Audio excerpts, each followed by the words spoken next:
Good evening, and you're watching the recap of the day on AzVision TV with Leyla Orucova. President of Azerbaijan Ilham Aliyev will attend the Davos Economic Forum and address the discussions in the panel Strategic Outlook Eurasia on the 23rd of January. The discussions are scheduled to be held at 5 p.m. local time. The Economic Forum starts on the 23rd of January and will last until the 26th. Azerbaijan is to present its bid to host the Expo 2025 in Davos, Switzerland tomorrow on the 23rd of January. The theme we are proposing for the World Expo is Developing Human Capital, Building a Better Future. Ambassador Elchin Emirbayev, head of Baku Expo 2025 Task Force, will host a gala reception and outline Baku's candidacy to host the World Expo. We are delighted to host our Baku Expo 2025 gala reception at the high-profile World Economic Forum, bringing together over 2,500 leaders from the world of business and politics to tackle critical global challenges. The theme Azerbaijan is proposing for the World Expo is Developing Human Capital, Building a Better Future.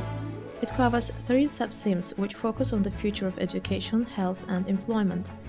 These are some of the questions which will also be addressed at the World Economic Forum, as it considers the issue of creating a shared future in a fractured world. Baku is one of the 3 cities bidding to organize World Expo 2025, competing with Osaka, Japan and Yekaterinburg, Russian Federation. Metin Eynullayev, the former Deputy Minister for Education, has been appointed the Deputy Minister for Taxes of Azerbaijan. Note that Eynullayev has extensive experience of working as an advisor in various government establishments of the country. PACA winter session has kicked off in Strasbourg today and will last until January the 26th. Michel Nicoletti was elected as the President of the Parliamentary Assembly. The Parliamentary Assembly of the Council of Europe also elected its vice presidents at the opening of its winter plenary session. And Samet Seyidov, who leads the Azerbaijani parliament delegation at the session, is one of the 18 elected VPs. Azerbaijani parliament will discuss draft amendments to the law on transplantation of human organs and tissues. The draft amendments will be tabled in one of the meetings of the Parliamentary Health Committee until March. If recommended, the document will be discussed at the Parliament's plenary session the same month. Over the past 24 hours, Armenian armed forces have violated the ceasefire along the contact line between Azerbaijani and Armenian troops 126 times, the Azerbaijani Defense Ministry reported. India supports talks between Azerbaijan and Armenia mediated by the OSCE Minsk Group, said Indian Ambassador Sanjay Rana. He noted that such conflicts are best resolved through peaceful negotiations. We have been supportive of the talks between the 2 sides mediated by the OSCE Minsk Group. India has always supported the principles of territorial integrity and national sovereignty. We hope that the conflict is resolved and peace prevails in the region. The Azerbaijan-Germany Interparliamentary Friendship Group met with Ambassador Andreas Peschke, Director for Eastern Europe, the Caucasus and Central Asia at the German Federal Foreign Office. The sides discussed Armenia-Azerbaijan, the Nagorno-Karabakh conflict and bilateral relations between Germany and Azerbaijan in political, economic and humanitarian fields. The chairman of the Committee for Youth and Sports of National Assembly of Azerbaijan and a member of Azerbaijani-German Interparliamentary Working Group, Fuat Muradov, talked of the development of the ties between the 2 countries.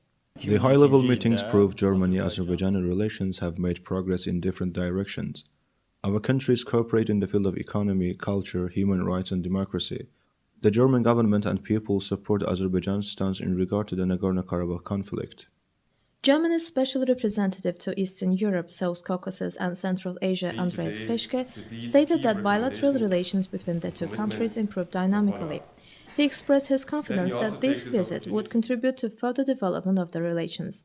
Attaching great importance to the stable cooperation with Azerbaijan, Peschke said that Azerbaijan is the important economic partner of Germany in the Caucasus. Touching upon the Armenia-Azerbaijan Nagorno-Karabakh conflict during the meeting, the envoy reiterated that Germany is committed to a peaceful resolution of this issue. Turkey has reiterated its call on Armenia to open archives on 1915 events. President of Turkey Recep Tayyip Erdogan says Turkey had suffered much bigger losses than Armenia during the events that led to forced settlement of Armenians. We offered Armenia to open military archives to investigate the so-called Armenian genocide. However, our offer is still on the table. We have over 1,700,000 documents in the archives of the Turkish Armed Forces General Staff. We have studied over 1 million documents so far.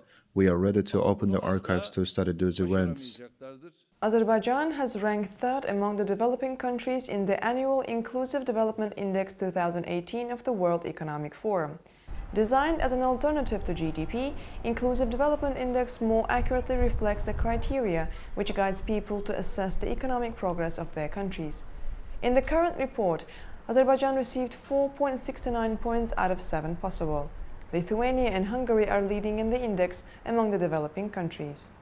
Some 14 Azerbaijani companies have attended the International Green Week 2018 Fair of Food, Agriculture and Gardening Industries in Berlin, Germany.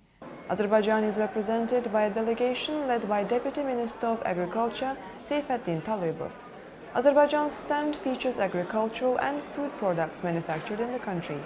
Azerbaijani ambassador to Germany, Ramin Hasanov, attended the event and the opening ceremony of Azerbaijan's national stand. Turkish forces pushed into Syria and battled US-supported Kurdish militia in Afrin province on Sunday. Turkey began its push to clear YPG fighters from a northwestern enclave of Syria on Saturday when it launched artillery and airstrikes against their positions in Afrin in what it called Operation Olive Branch. Turkish army and rebel allies battled the US-backed Kurdish militia in Syria's Afrin province on Sunday, stepping up a two-day-old campaign against YPG fighters that has opened a new front in Syria's civil war. These attacks followed weeks of warnings against the YPG in Syria from Erdogan and his ministers.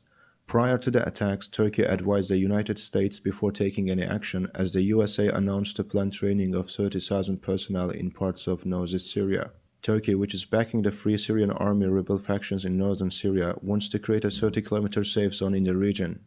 The French President Emmanuel Macron said the Brexit vote was a big risk for the UK, asking yes or no on a very complicated subject, and suggested that the United Kingdom could get a special trade deal with EU after Brexit. Sure, but I take these two references because this special way should be consistent with the preservation of the single market and our collective interests.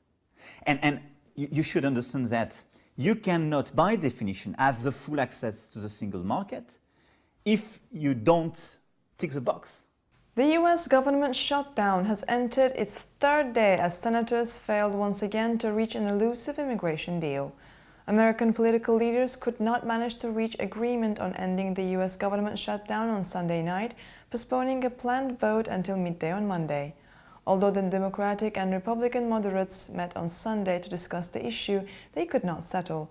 With both sides blaming the other for the shutdown, Senate leaders decided to abandon plans for 1 a.m. vote today, keeping the shutdown ongoing. Therefore, they have yet to reach an agreement on a path forward.